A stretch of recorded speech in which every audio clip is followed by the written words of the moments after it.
Voltamos com Iluminuras. Hoje no encontro com o autor eu estou conversando com o advogado Clever Campos. Ele está aqui para falar sobre seu livro, Curso Básico de Direito de Energia Elétrica.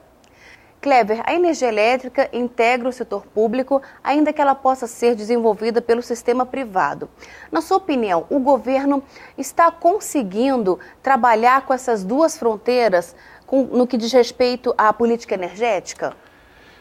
A Constituição, ela estabelece que o poder público é obrigado a fornecer a energia elétrica aos cidadãos diretamente ou através de suas concessionárias. Nesse sopro de privatização desde 1995, há uma tendência a que toda essa atividade passe para o setor privado. Isso ainda está numa situação um pouco indefinida, na parte da distribuição bem avançada, na parte da geração menos avançada e o sistema de transmissão relativamente privatizado. Então, o Estado, através da sua agência de regulação, ele tem a obrigação de fiscalizar todo esse parque elétrico, as suas atividades, a maneira como trabalham, bem como indicar o crescimento e a expansão desse sistema, de maneira que, havendo o desenvolvimento econômico, não falte a energia, não tenha a ocorrência dos chamados apagões. Agora, você falou da questão da regulação, né? Vamos falar um pouquinho da ANEEL. Na sua opinião, como é que vem sendo feito esse trabalho de regulação, de fiscalização da ANEEL e como é que você avalia a autonomia dessa agência? Na medida em que o Estado se afasta da atividade fim, passando essa atividade para as mãos do setor privado, deve haver a agência de regulação de maneira que esta preserve os interesses coletivos, porque o setor privado, obviamente, sempre estará focando o retorno, a lucratividade, e os governos têm seus interesses próprios. Então, a agência deve ter uma posição equidistante de maneira a preservar o interesse social e coletivo.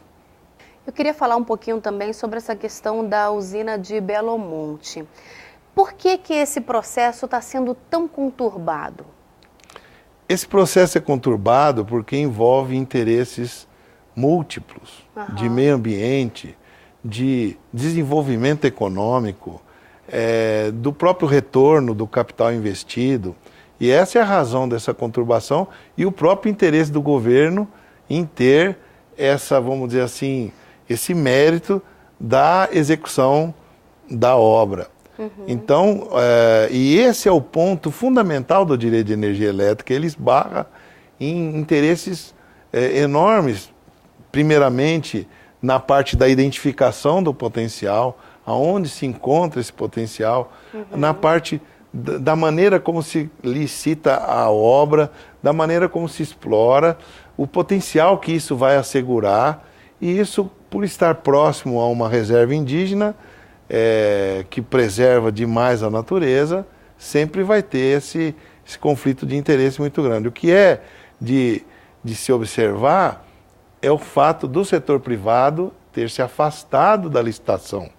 Ou seja, um consórcio predominantemente público venceu a concorrência e está aí à frente de uma obra que muitos questionam a sua capacidade efetiva de geração e o custo dela. Né?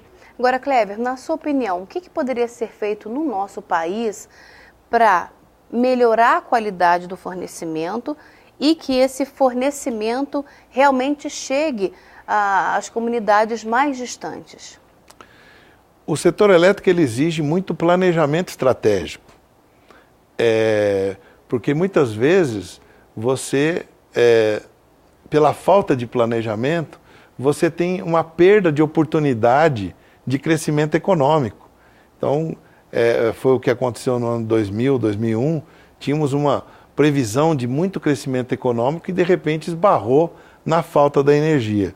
Então, a missão do governo é justamente enxergar esse todo, planejar e indicar para o setor privado realizar os investimentos de maneira que, na ocorrência do desenvolvimento econômico, se tem a energia disponível. Clever, muito obrigada pela sua presença e parabéns pelo livro. Muito obrigado a vocês.